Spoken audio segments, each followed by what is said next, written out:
Welcome to the MadTrio podcast. This week we have the California Pariah, Jonathan Charney, James, the Fat Man Stevens, and Ryan Nowhere Preston. I thought we talked about this. I don't know what you're talking about. I'm pretty sure we outvoted you. There was a vote? Yeah. You're Ryan. Who the fuck is that, Preston? Oh, yeah. Right. Anyways, so let's start with this. Ryan, how the hell was your birthday? Not bad. Pretty good. All right, how was the dinner?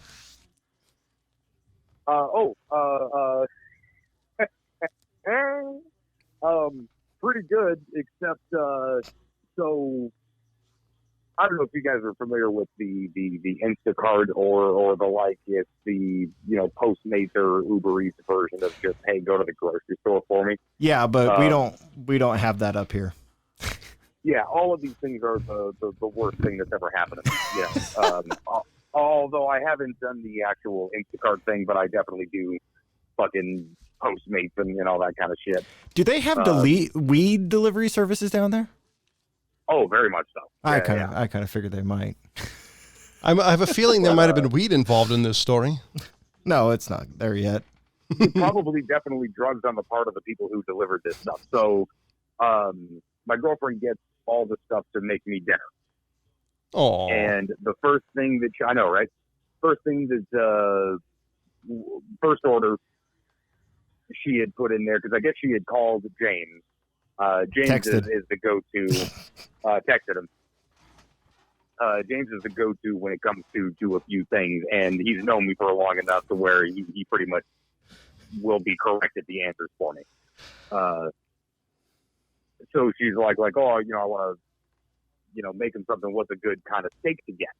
And I think you ended up just telling her like a good chuck steak or something like that. Yeah, she wanted to do ranch steaks. I was like, okay, so yeah, use a shoulder chuck cut. Yeah. Yeah, the recipe that she was going to go for required a ranch style steak, and she was like, "What the fuck is that?" And so you were the go-to. And the first person brings back beef stew meat. Like those, a little gamey there. 1-inch cube chunks of beef for beef stew, and with the excuse of, oh, they didn't have the type of steak that you asked, the chuck steaks, so I got you this instead. Wait, hold on. There's no option of sorry, it's not there. They just pick what they think is close. And here's the thing: is they picked something that was like the opposite of what one is going for. And stew meat is tough too. Far off. Yeah. So sure, yeah. I mean, stew meat is tough because you're gonna stew it. You're gonna fucking leave it in a pot for 47 hours. So it doesn't matter how tough it is. You'll tenderize it in the stew. Yeah. And then so she sends somebody back, and I don't know if she had followed up with you on this one. Did you say what the second one was? No. So the second one gets there because, didn't work. Ended up being like carne asada meat, like flap steak. Wait, and it actually looked like two steaks in this package, but then it like unfolded into like sheet. Yeah, that's like what they. Oh yeah, she didn't tell me that part. Yeah, so that was the second one. So we ended up making it with that. She did. I mean, she made it with the carne you can flash pan it real quick, I guess. Basically what it ended up happening. Threw some oil in the pan, got it on, and just fucking, flash nuked it real fast. And she made a sauce, and the sauce was like a peppercorn kind of a gravy, which is pretty tasty. Nice. So that it didn't matter really. So it kind of worked out. Yeah, meat. She told me that she went to high school with the second guy or something like that. Yeah. Yeah. But she didn't tell me that it ended up being carne asada steak. Yeah. To be fair to the second guy, it looked like a couple of steaks, like at a glance, so, all right. but, I know, hey, the first person, oh shit. Wasn't there something else that they got that was wrong? She didn't, or was it just a stew? She just told me it was the stew meat, and I told her, I said, did you send it back? Because I mean, if I saw that shit, I'd be like, excuse me, you're taking this back and you're refunding me my money. That's where I'd be. I mean, but I've also worked in the restaurant industry so many years, and it's like when deliveries show up, I'm checking that shit. I ain't signing off on this unless I know that it's right. I know somebody who uses a service up here. It's like that. I don't remember what it's called. I'll have to ask them to see if it's been as fucked up as that. Well, did she make the stew? I gave her a recipe for stew as well. For the stew meat. No, she hasn't made the stew yet. So, yeah, well, I'm glad that it all turned out, and like, I mean, you actually enjoyed the dinner with the carne asada meat, but funny. Whatever. So, yeah. So, are you could you eat soup any time of the year, or are you more like a soup is only for winter guy? Oh no, anytime pretty much. I've just got to be in the mood for soup in general, but I don't really have a season for it. Yeah, I'm the same, but the past at least like 8-10 years, I have not been in the mood for soup at all. Yeah, I made stew about 6 months ago, and that was the last craving I had for stew, and I mean, it was really good. It wasn't like I fucked it up or anything, but it was still like, it was like I was in the mood for it, but I was like, now I don't want any. No, see, just like the fat guy who had the orange Crocs, there's never a fuck up in a cookie. You just have to rename it something. Oh, God. Fucking chard. Yeah. God damn, dude. God. And charred parsnip on this soup. I loved all the judges there.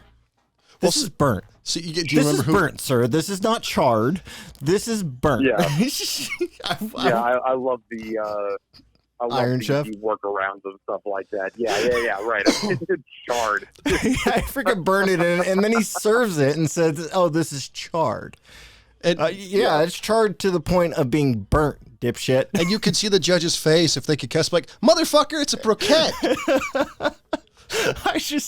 God, that's probably one of my favorite memories of Iron Chef is having that happen. And then what was it? Emerald Lagasse.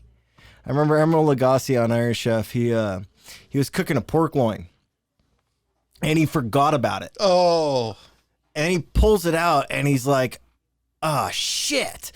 Pulls it out, wraps it in foil, which is a smart move because generally it can, save some of the juices inside of the meat, and served it.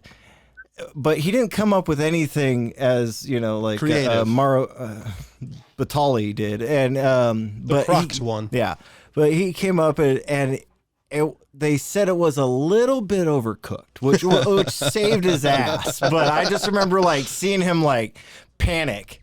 And I'm not a big fan of Emerald Lagasse either, but just seeing him panic, and I'm just sitting there laughing my ass off. And then when I saw him wrap it in foil, I'm like, okay, you might save your ass here. See, I wish I knew if that was before or after, because if it happened after, one of the judges are see Mario bastard, just tell us the truth. Yeah, you fat crocked wearing bastard.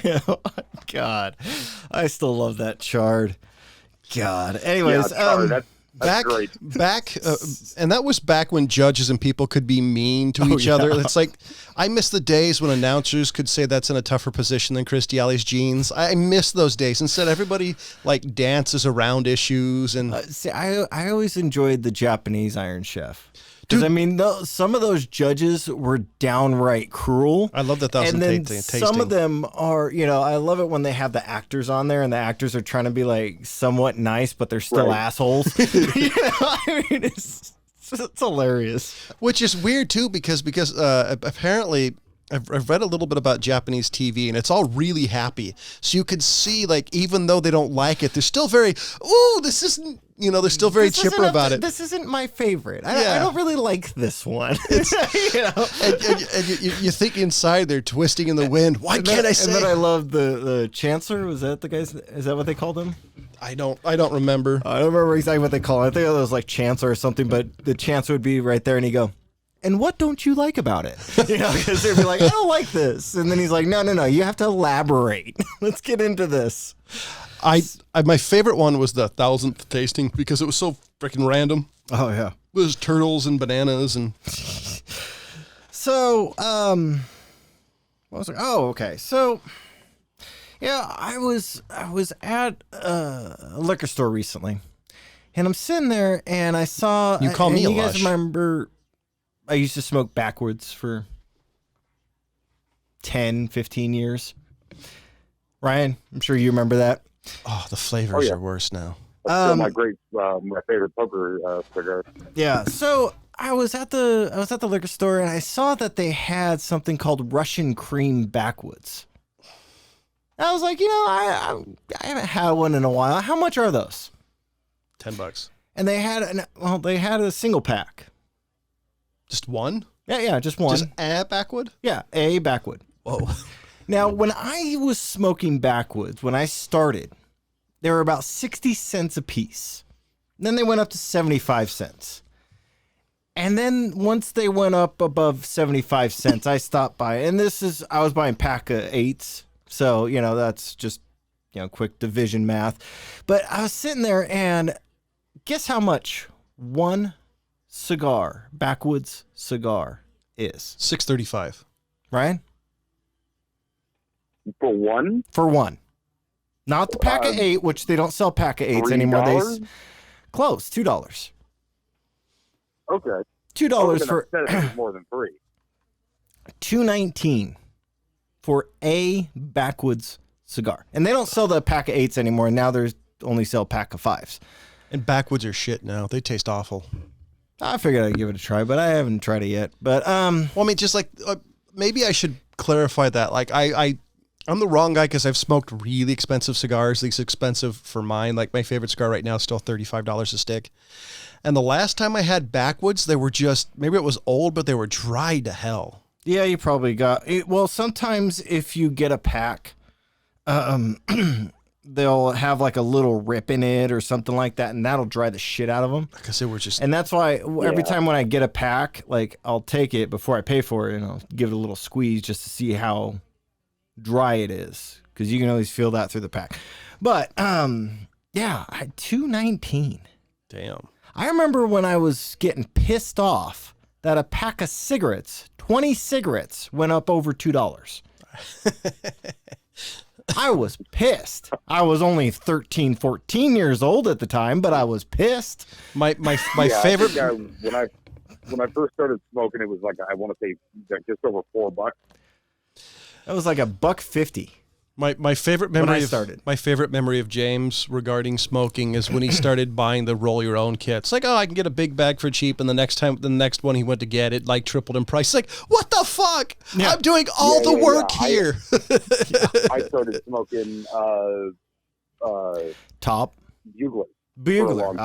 Yeah, Bugler wasn't bad. And it was right around the same time. Top and Bugler about the same in the cost of just a pouch of tobacco with, a thing of, what was great about the rolling papers that came with, there was always like 50 of them. Yeah. It wasn't like the pack of like 30 like Zigzag.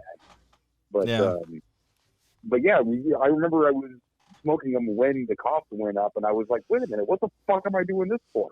Yep. I literally remember James went on a rant about it, and it was funny as hell, because it's like, it's the same price, yet I'm doing all the work. Yeah. That's exactly what I was saying. And I'm like, okay, so logically here, I might as well go back to buying a fucking pack of cigarettes because I'm still rolling all this shit. And I'm sure nowadays with the boutique side of it, you can get like a giant fucking barrel of tobacco and roll your own pretty cheap. I saw the liquor store where I used to live down in where my parents used to be. I went in there one day and they had a vintage can, a big ass freaking can that was like top tobacco. It was empty. It was old vintage, But on the can, guess how much it said? 10 cents. Yep.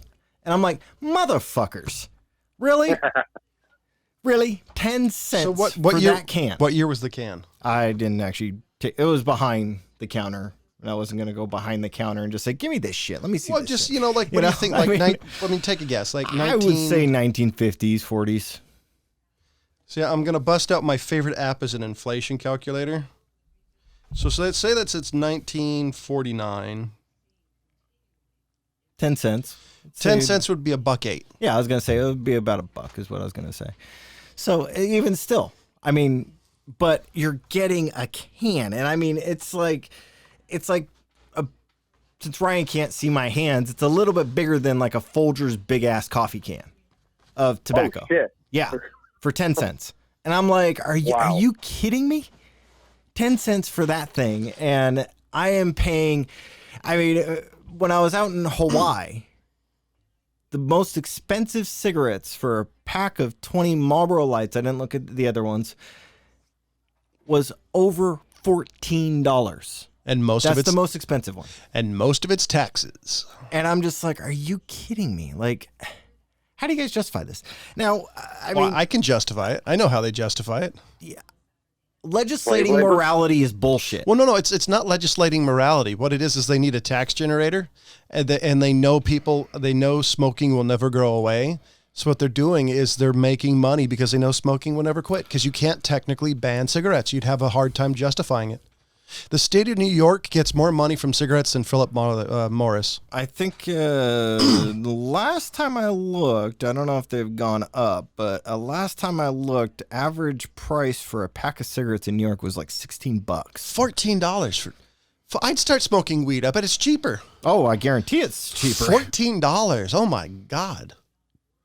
So I wonder what my favorite cigar would be, because my favorite cigar right now is $30. I bet it would probably be a $60 cigar then. Probably 80. Damn. Probably $80, but So you think there's people selling loosies there, like that one poor black guy that got killed by the cops for selling loose cigarettes? I guarantee it. There's always people selling loose cigarettes. But when I was a kid, they weren't selling loose cigarettes. People were just bumming them off of them. Like, hey, dude. Oh no, down here. We always had the one liquor store guy, and it rotated sometimes. But I was never without a guy that I could walk in there and be like, oh, let me get a couple of singles. Oh, seriously? Oh, yeah. Wow. Yeah, that was standard operating procedure for the hood fucking places. I mean, obviously, they kind of want to see you in there a few times and make sure you're not going to dime them out. But, yeah. So, actually, according to prices this year, New York has gone down $2 from 2018.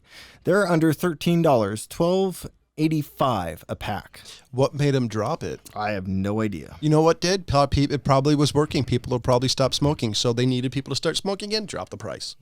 Drop the price by $2. Conspiracy theory of the day, folks. Yeah, they probably did. Yeah, no, I agree with you, Johnny. That I mean, they obviously it's a revenue maker, you know. And I also agree with James. I mean, you can't legislate morality, but you can tax it. Wow. Hawaii is actually under $10 now. Damn. Wow. Well, I mean, because a pack of cigarettes, yeah. Because the weird thing about what's up, $10 right here. The weird thing about legislating morality, and then is then you get really funky laws. Like in some states, what was it? It was anal sex was illegal. My whole thought was, how exactly do you actually use that law? You know, as you knocking on the door and some cop sees. How do you enforce it? Yeah. So, because that's why I love laws, just because that's one of the weirder laws, because that's one of those laws that's really specific. You know, that you go to jail. What'd you get charged with? Oh, I killed somebody and they caught me having fun with my boyfriend. You know, it's like that's an addendum charge. Well, that's the whole thing. It's one of those freedom of speech kind of things. Like, the reason you have freedom of speech and you can't regulate somebody's speech is whose speech. It depends on who says what they want to say and doesn't like the other guy's speech. You know, it's whose morality do you go with? What's the benchmark?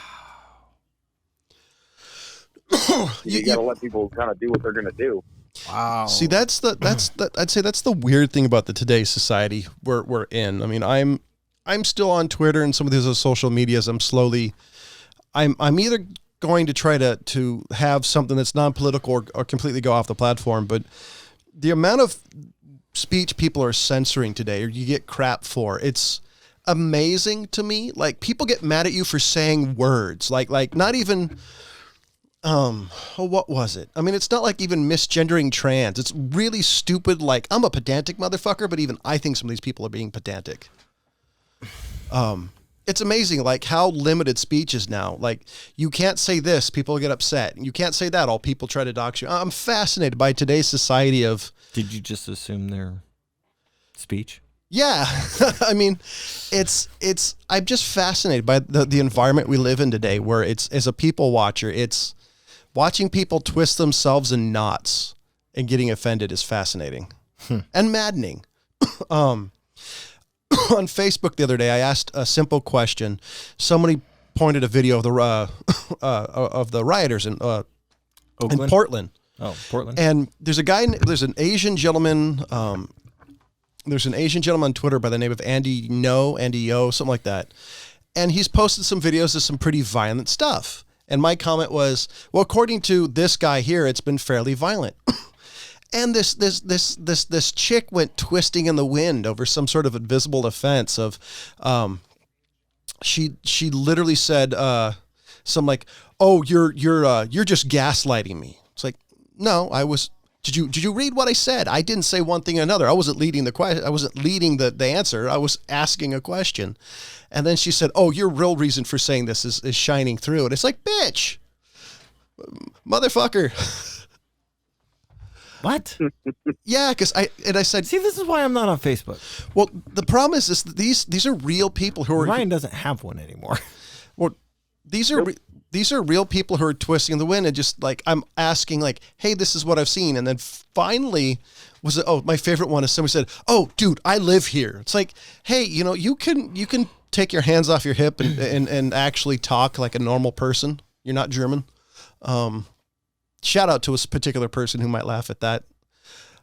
It's just weird. I'm fascinated by, and the other things, if you look back in the 60s, a lot of it was about free speech, but besides the Vietnam era. But if you look at what Berkeley was and some of the other campuses, they were the towers of free speech.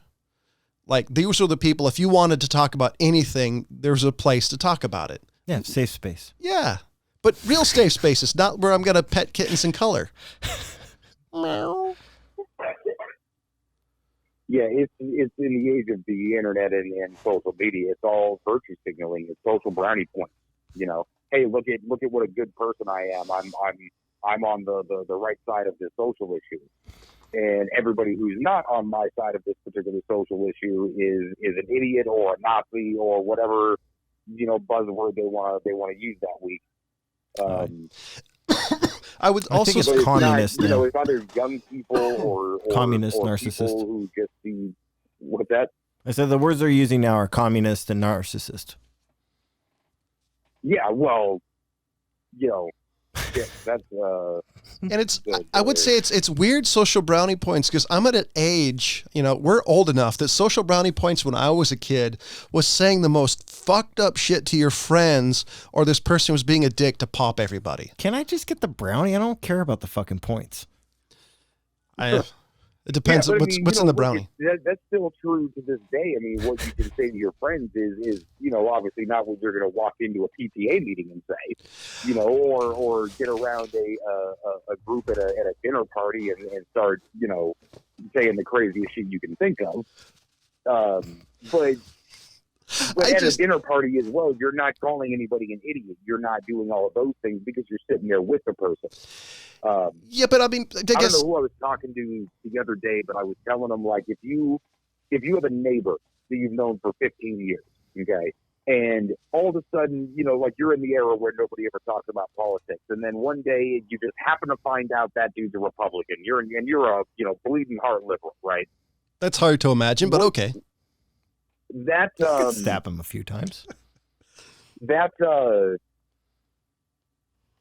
person, that what you now know about that person is a sliver of the pie of what you know about that person. You know 1,000 things, and now you know 1,001, right?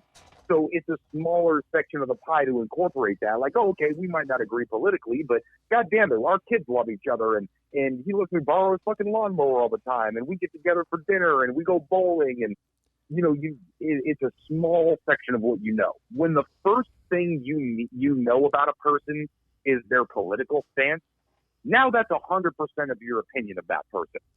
I got to say, though, it's usually easier to spot liberals if you see their cars. Just as a car guy, you can almost always, and this is stereotypical, but you can know what cause they're for, what party they voted for at least the last 3 years. The longest fun run they've been on. Yeah.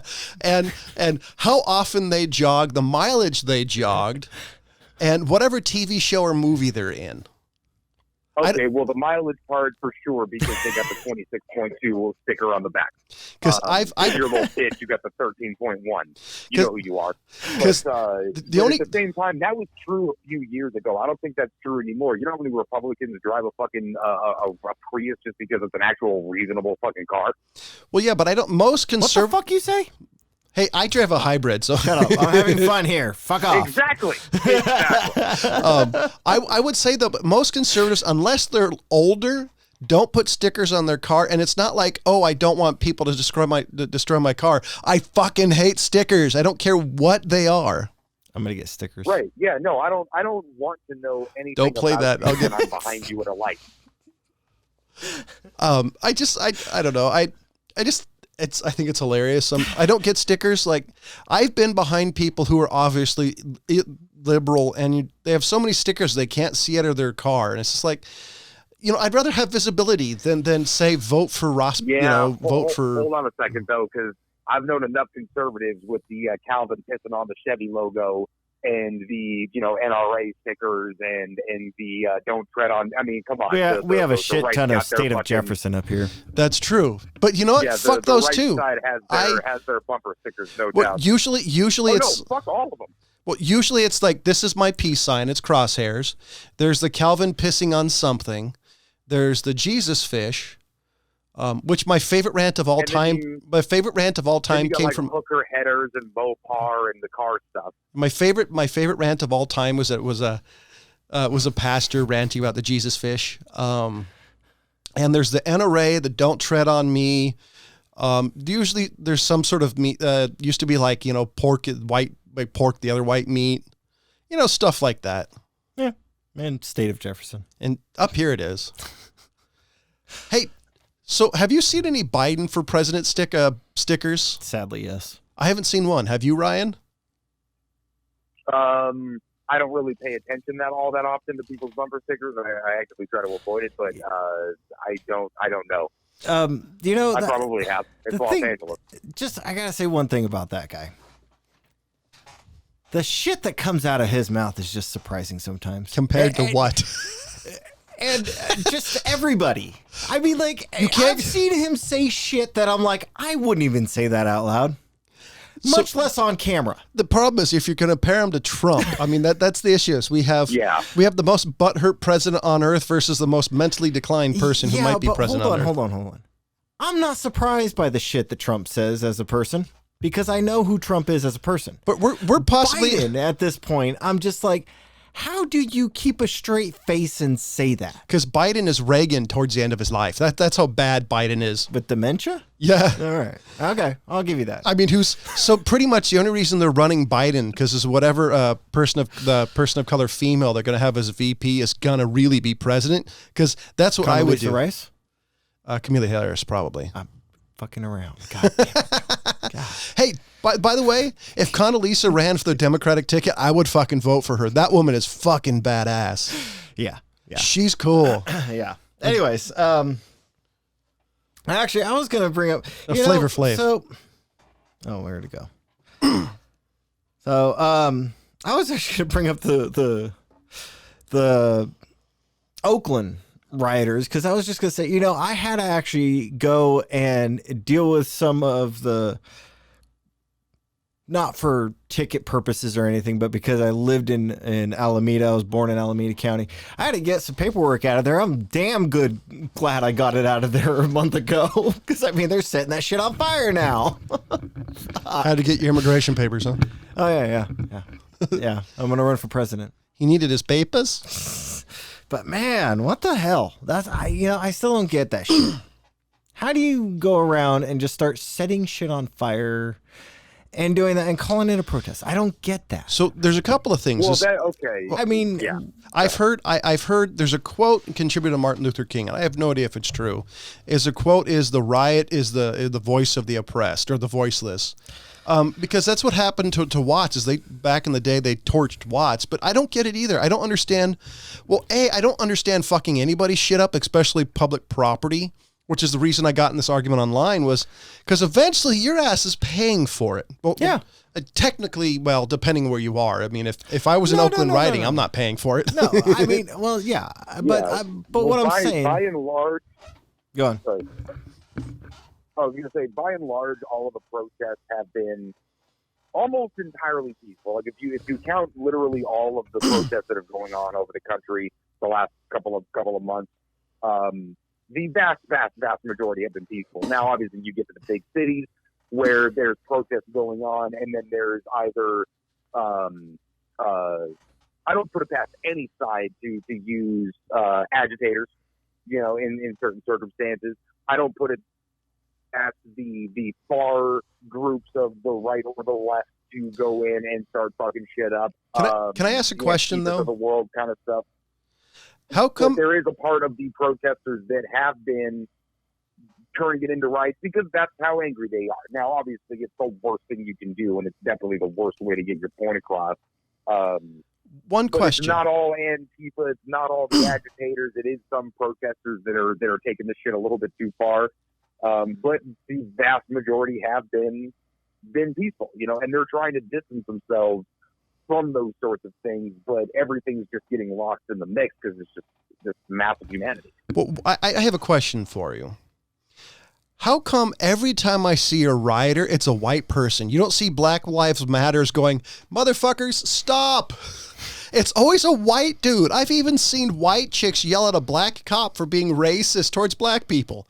It's like, hold on here. You get the odd part about that? I mean, for the first time in my life. I do, but it's not like if you saw one thing, it doesn't mean that the opposite isn't happening. Oh, I know. If you saw that one thing, it doesn't mean it's indicative of the thing. There's a narrative that's being pushed by one side or the other. I this morning was going through.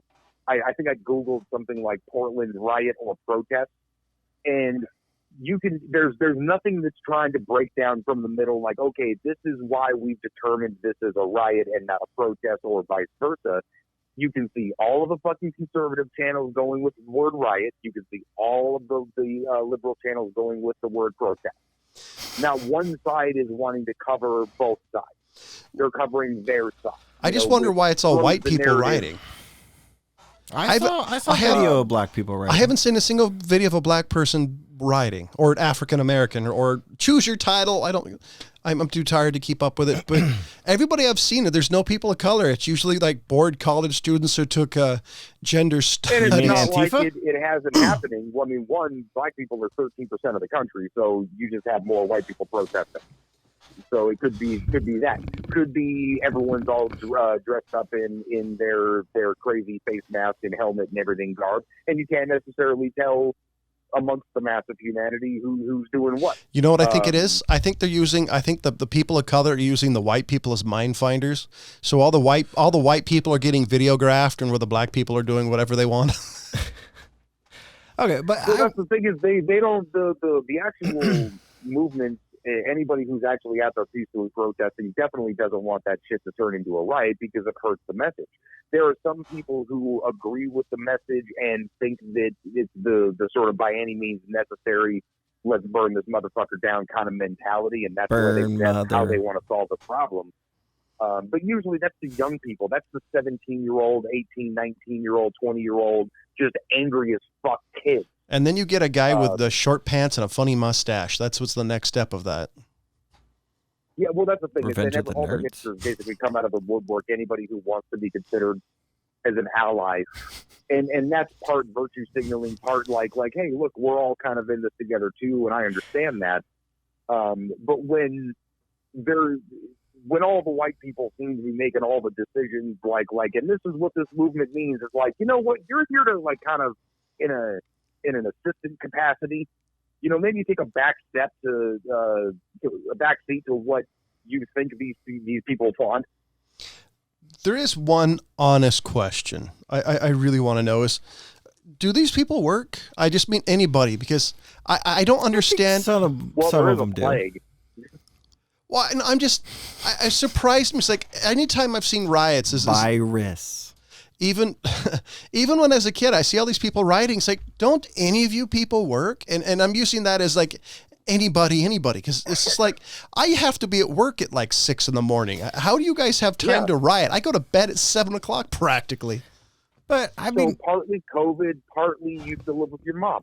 You know what I mean? Like that's honestly what it comes down to. If there's a fucking protest going on a Wednesday afternoon, the people there, if this plague wasn't going on, are the people who don't have anything better to do. So usually young or the housewife or husband. Sipping kombucha, wearing yoga pants and Ugg boots, and talking about their latest wandering around with a Molotov in her hand. But the point that I was just bringing it up to is what Ryan was saying. All this fucking violence, burning a fucking courthouse, does nothing. It absolutely does nothing. Well, that's really, I would say no. It depends on, realistically, all jokes aside, what the end game is. If their end game was to change people's minds, to really make people think about what they're doing, no, it won't move anybody, because once you start destroying things, it hardens people's opinions. Let me put it another way. They're not Pablo Escobar. If they're going to go fuck up a courthouse, it's not going to do anything that's good for them. No. When Pablo Escobar did, he actually got away with most of it. Well, I guess the end game, if they're... It's a completely different society, and it's not going to affect shit, except for what John said, is it's going to cost the community of Alameda County hundreds of thousands of dollars to fix all the fucking damage they did. Well, I mean, some of these people... like John said, it's going to harden people to where, like, before, if you would have just kind of protested and everything was peaceful, and look, I get that there's probably hundreds of thousands of people that are protesting that are like, look, we don't condone any of this burn the building down kind of stuff. But when that's what some people are shown, you lose a lot of the people that otherwise would have agreed with you. Like, yeah, equality. Yeah, of course. Because it's one of those no fucking brainers. You know what I mean? Like, unless you're just some old racist asshole, it's a no-brainer of like, yeah, equality. Why are we not all on the same page with this one? And if everything was peaceful and everything was going great, everything would actually change via the ballot. You would get new bills passed, get laws on the books that you can then vote for and change stuff, in the society. What the civil rights movement did is it got legislation changed. But you don't get legislation changed by... Well, that's your privilege showing. So angry that you burn everything down. Yeah. It isn't. That's how this country is supposed to work. Now, we're all people and it's run by people, but the system itself is set up that we can be better than that. Well, if we work within the system. It was partially a joke, partially of what I've read. One of the things I read, I think it was an African-American lady, I think, if I remember correctly, basically saying only white people assume that you can vote and change the system, yada, yada. And I can understand that point of view. My only thought is the fact that we live in a post-forgiveness world, as in everything you do, no matter how bad it is, how matter it was viewed at the time, will be held against you. Everything apparently now is the fucking Miranda rights. But I think that kind of stuff is going to go away. I think the pendulum has swung so far one direction that it's got to start regulating again. Like the people that have been doxxed, the people that have been canceled, everyone's going to forget about cancel culture in a few years. That's going to be a fad. You hope so, because so the Roseanne show is coming back. It's still on, just sans Roseanne. I hope so, but I hope so, because I couldn't imagine being a younger person in today's society when things happen. Because I've noticed is when I was a kid, I noticed this, and it's been wrapping up since I was a little kid. I noticed that eventually you're going to become the victim of your party.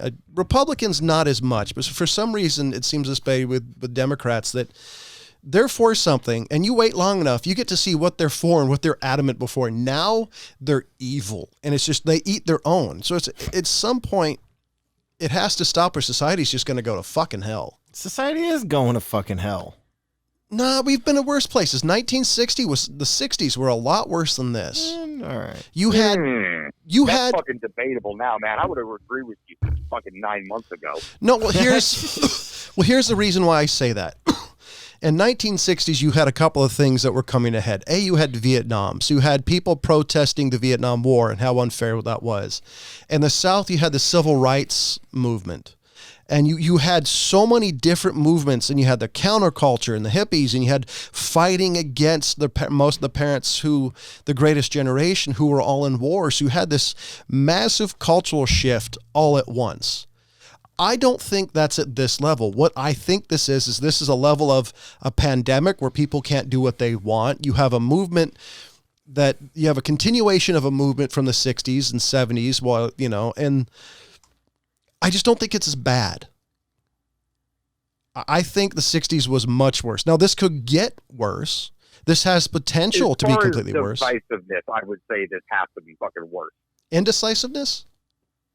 No, divisiveness. Oh, yeah, I think it's harder to pick a side because I think I mean, by that, I mean by it's either, there's no middle road. You can't believe in this and right. this. It's either all or nothing. I'll agree with that. And I also think you can't even be 90-10, you know what I mean? Like, if you're like, hey, look, I'm all the way with you, but there's a couple of things you said that are kind of worrisome to me. Like, you can't even be that guy. And I'm that guy. I'm like, hey, man, I'm like damn near all the way there with you, but you're just fucking, you're going a little bit far in a couple of arenas that I want to fucking pull the reins back a little bit. Yeah, I agree with you there. I mean, 100%. I'm with you on that because it's that they've got a great idea, but then they're like, no, but we're gonna fuck everything. No, we don't need to do that. Come back here. Well, it's like black people need to be equal, and I'm like, yeah, and they're like, via communism. I'm like, yeah, wait, what? You know what it reminds me of? That kind of stuff, and again, that's not like a 10%. I don't think that's anywhere near a majority. It reminds me of the South Park thing where they were doing the Trump thing. Is Mr. Garrison? And he's like, we're gonna do this. Right. We're gonna make our country great, and then we're gonna fuck them all to death. And everybody just stops, like, wait, what? Wait, what? That's what this reminds me of. We're gonna make the country great. Yeah, okay. We're gonna make everybody equal. Yeah, and then we're gonna fuck about. Wait, what? Stop. Let's go back just a step. By the way, I'm amazed by the most divisive statement in modern era is "Make America Great Again." Like how the one statement that everybody should agree on, all of a sudden, is, "You're a Nazi. I'm Jewish. You're still a Nazi." I don't. Like I said, this world's always been full of hypocrites and weird dichotomy, but I think it's reached a level of hilarity. It's stupidity. It's because it's the problem is the extreme nature of everything. If you see a person, a politician, let's say, and you see 10% wrong with what he's doing, I love the 10% right now. You see 10% wrong with what he's doing. You don't call him out on 10%. You call him out on like you're 100% a piece of shit. When in fact, all you had to say is like, hey, look, you're like 10% a piece of shit. I don't think I've met a probably politician like 50, that's 50, only. I was going to say, I don't think I've ever met a politician that was 10%. I know. That's why I said it's probably more like 50-50. It's like, but instead of saying, hey, you're 50% asshole, 50% good, you say, hey, you're a 100% asshole. And the people who think he's 50% good, because it is kind of a glass half full, half empty kind of a thing when it comes to the dichotomy of politicians. Some people will see the same information from the same person one way versus another. But the person who agrees with that person, let's say, is not like, well, let's hold on a second. They're not an asshole. It just turns them up. It hardens them to the argument. You know, I got gains any ground. I got an example of this of what you're saying. Far as it's also a generational thing, too. You guys heard of the Smothers Brothers show? Yeah. So during that time, it was a very big cultural shift, and they had a bit. And they had this one character. I don't remember who it was. Basically said, "Hey, do me a favor. Everybody send me your roaches." So the older generation thought they were thinking cockroaches. The younger generation thought they were talking about weed. So I think that's also, the reason I say that is I also think a lot of this argument is a major generational thing, far as an older generation that may be willing to sit down and talk about things because of arthritis, and you have a younger generation that sees how slow it is, which, by the way, was the same issue in the 60s. The original hippies were tired of the slow movement. We're tired of the slow moving. The world is growing so fast, though, that whereas you'd be out of touch when you turn 50 or 60 and really not be able to kind of keep up with what the kids are doing anymore. Now that's like 35, 40. You know, like I can't personally keep up with the amount of social media fucking changes that are happening every day. I already feel like an old bastard, but that's just because what used to take 30, 40 years now takes 5. I would also say, some of it doesn't make sense. I don't mean that. And I couldn't use it or don't understand it. So I don't understand the reason for it existing. Like Pinterest, for example, I don't get the point of it, but my wife and other ladies I know fucking love Pinterest, or at least they used to before it became all ads. So I think that's another thing as far as generational too. If that makes sense. Well, there's a lot of things. I mean, you know, like Twitter is literally beyond me. That shit came out when I was like 25. See, I get Twitter. I get Twitter a lot more than I get, say, TikTok. Because Twitter, if you follow the right people, I don't get TikTok at all. Or if you follow Twitter, on Twitter, if you follow the right people, curate good content, you get good stuff. If you follow a lot of politicians, it's going to make you angry. If you follow a lot of comedians and actors, you're going to get funny stuff along with some stuff that's going to make you make your eye roll. Hold on. That's social media in general right now. You get into a feedback loop without even realizing it. You know, I just read some books that I've been wanting to read for a very long time. Mein Kampf? I said books, not book. And can you guys, the ones that I really wanted to read for a long time, Jurassic Park. Did not see that coming. Now, Michael Crichton. Oh, yeah, Michael Crichton, wasn't it? Yeah. Yes. Yeah. And Rest in peace. The Lost World had something about cyberspace in there. And it was cyberspace back when the books were written, idiot people out there. Now we call it the internet. Paul Rodriguez is a great joke about that. And what was the guy's name? Ian Malcolm. He was the mathematician in the books. And he says, although personally I think cyberspace means the end of our species. He goes, yes, why is that? And I'm going to cut out all, because he goes on a long tangent. But what I'm going to go down to is the end of it, where he goes, we're planning to put 5 billion people together in cyberspace, and it'll freeze the entire species. Everything will stop dead in its tracks. Everyone will think the same thing at the same time. Global uniformity. And if we think about what's going on right now, there's a little bit of truth there. Because what Ryan was saying earlier, and it kind of brought me back to that, is you can't disagree with people. No, not at all. If you disagree with somebody online, they take it very fucking personally, and they attack you personally without any thought of anything but to hurt you, and with malice. And that's kind of where I come back to this. And it got me thinking, Crichton, when he wrote that book, that's actually an interesting thought. I don't know if he was thinking about it in that sense of what we're seeing now in 2020. These books were written over 30 years ago, people. I would say.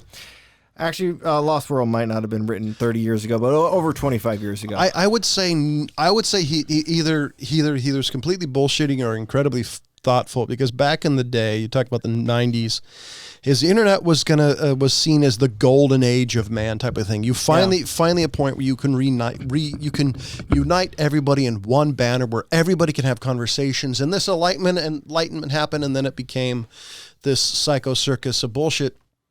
And if he really thought that would have, if he really was thoughtful into that was amazing for his thought, because nobody thought that. Interesting quote now. Yeah, that we're looking at it in hindsight of seeing his quote and seeing what's going on now. And, I remember reading that in Lost World, which I finished about a month ago. And I was like, that's an interesting thought now in 2020 that I'm looking at it in this aspect of something where, back when he wrote the books, the internet was not anywhere near what it is now. No.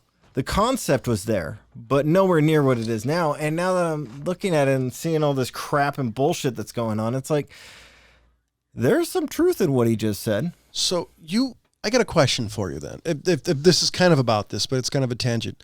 So I've always tried to be myself online. I don't make shit up. I'm not a troll, etc. Do you think these people are their authentic selves, or do you think these people on the internet today are the avatar? They're the persona they decide to assume. So I think there's so many people that have like split personality on the internet that it's the reason why a million people can seem like the entire world, because everybody has 5 or 6 accounts, and all it takes is a million 17-year-olds. I agree and disagree. 10 people a piece. I agree with you, but I also disagree with you on part of it. And what I disagree with you on is, yes, I think people on the internet are what Ryan's saying. They're basically bipolar, if you really want to diagnose it in some sense. They're bipolar when they're on the internet versus when they are in real life. But the issue I'm seeing now is that they've gotten away with so much shit on the internet that it's bleeding into how they act in person. So more or less their persona online is becoming their real self. Yes. And that's what I'm saying. There was this book that you fucking recommended me back in the day, and I actually started reading it, and I fucking lost it, and I never picked up another copy. Probably you. Okay.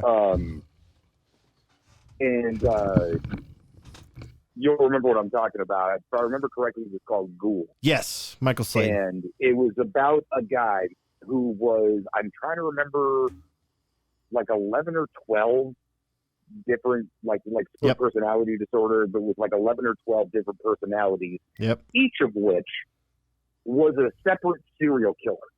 Yeah. Yeah. Which, first, it intrigued me fucking right away. And I remember thinking the book was all right. It wasn't amazing, but it's just a concept alone. What the cops are having to go through. Yeah. Like, I think we have 11 serial killers in this town. Yeah. And it's all the same guy. That's the way I look at people on the internet. Not bipolar. There is your average person who's got the one account. They're bipolar. Depending on what fucking side of the bed they wake up on, they're one person or another on the internet, but it's all a version of themselves. Yeah. I think there's a lot of people who are flat out just like, they have 9 different profiles, and those are 9 different sociopaths. Yeah, exactly.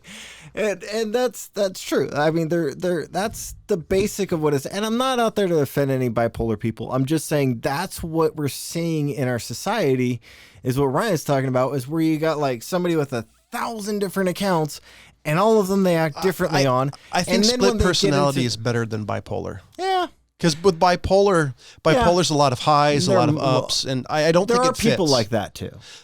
There are, but I think split personality, because that's one of the reasons I said their real selves or the persona online, because I think that's a better way to view it. Because, the split personalities, it makes more sense. Because you see people in real life, they could be this nice and really chill person, and then they're online, they're telling, we need to, they're this militant person. Well, and it's not even that hard, you know what I mean? Think about how,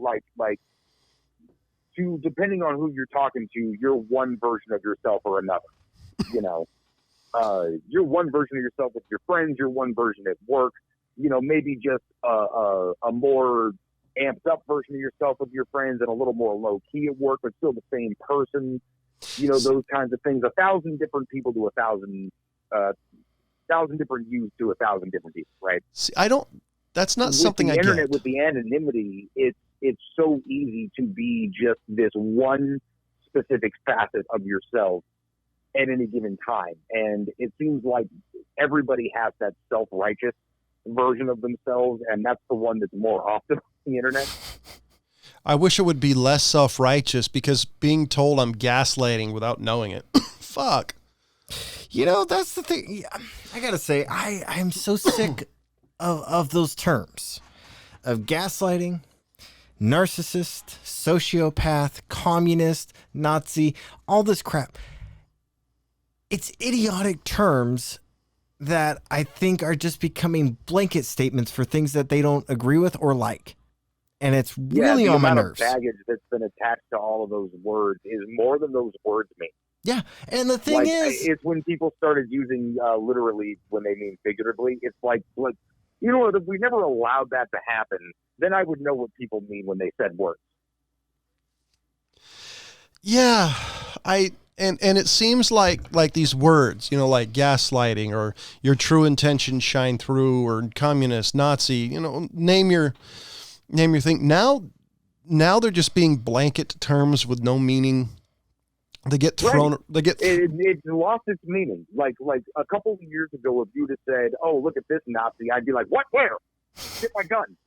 There's a Nazi here. Holy shit! Let's go arrest this fucking guy. Now it's like, okay, what do you mean? So, is it an old lady crossing the street and you're calling her a Nazi, or is it an actual Nazi? Do you know who Ben Shapiro is? Yeah. So if y'all don't know who he is, he's a fairly little dude. He's fairly young, but he's like an Uber Jew. And he'll even say that, he's very into Judaism.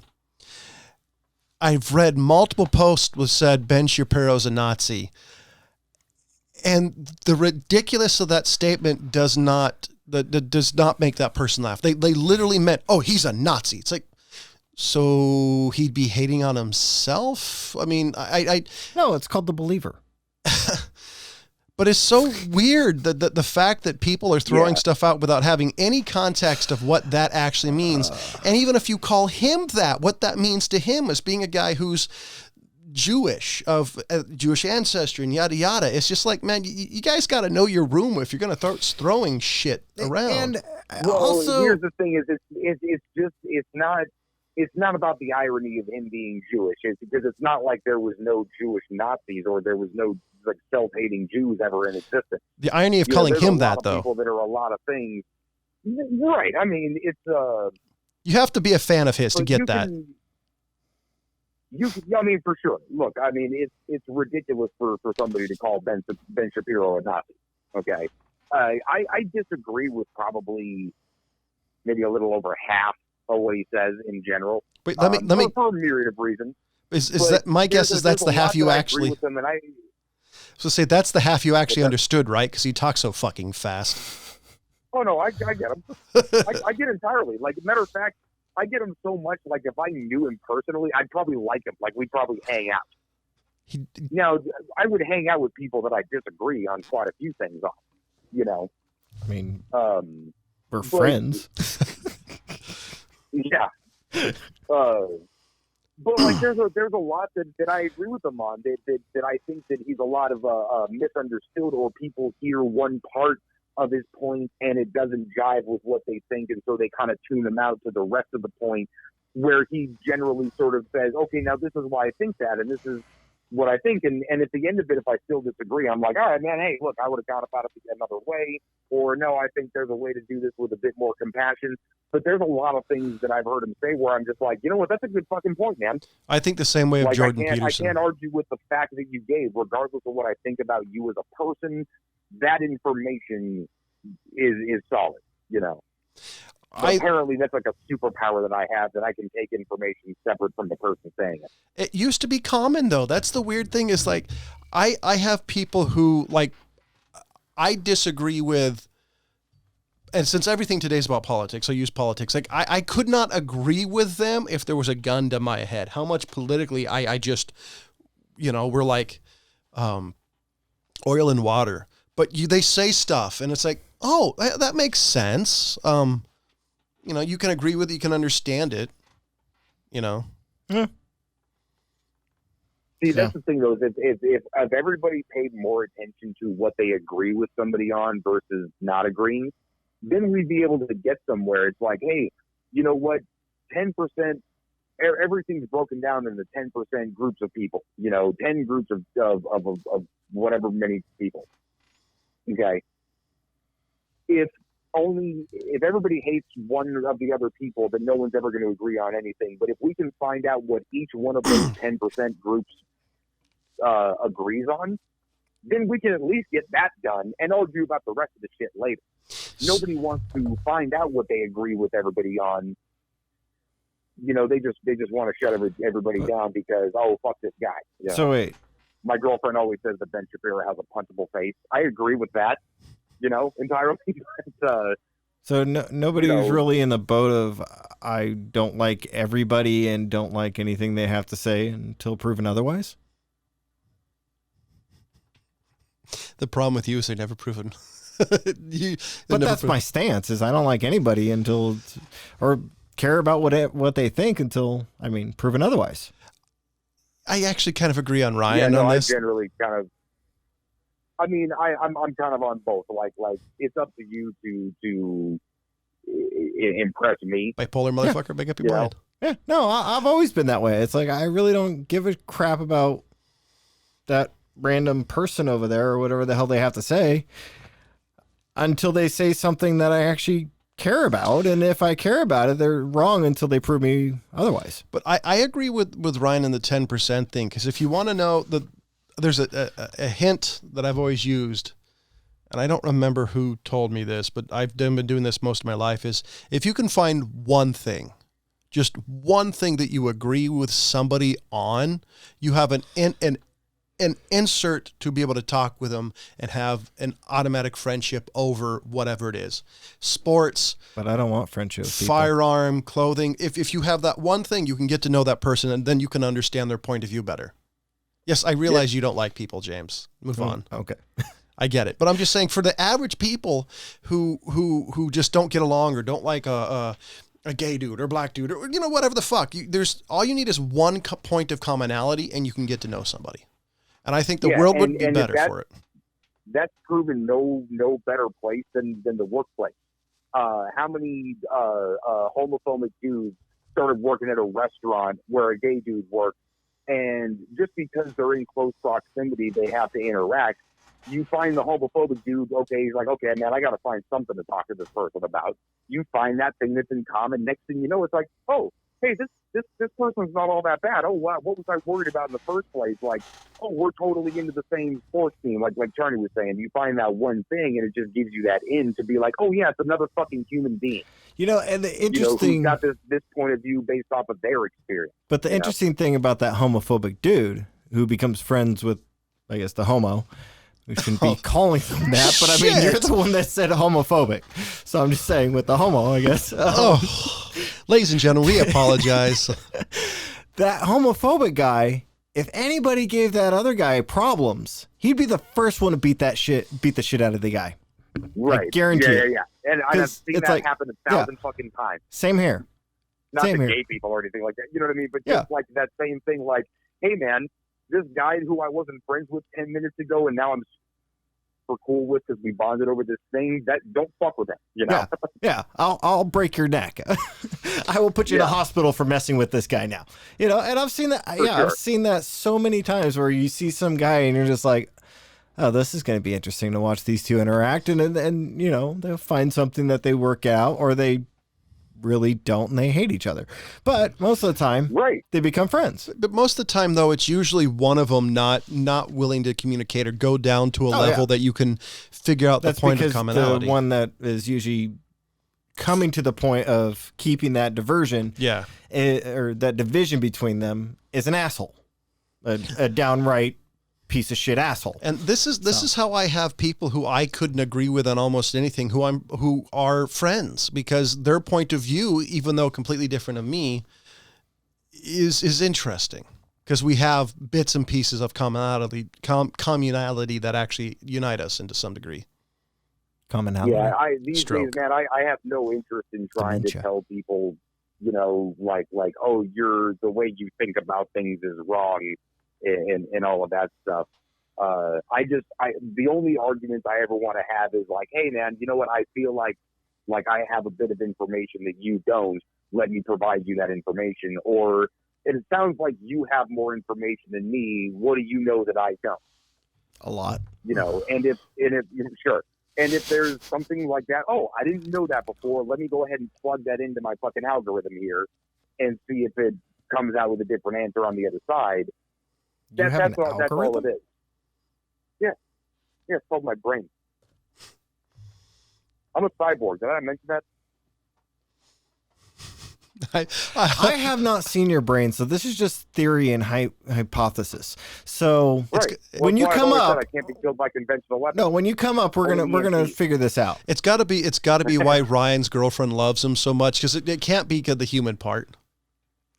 You know what? I'm going to go ahead and say right now, James, I am not a cyborg. Because for anybody who doesn't know, James is the type of person that will remember this exact moment, and then I go up to visit him 3 years from now, and he's trying to come at me with a knife. And I'm like, why are you attacking me with a knife? He's like, I fucking, you told me one day you were a cyborg, and I told you that I was going to find out. And I'll be like, oh, yeah, I did. Fuck. And actually, I have a Kershaw machete that I want to try out. But yeah, no, Charlie will back me up on this. That is the shit that James will remember. Yes.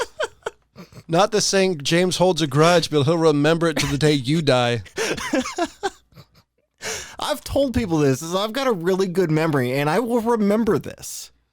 And I've actually told somebody recently, if I say I promise, I really mean I promise. There's a way to get around it, but it requires James to drink an insane amount of alcohol.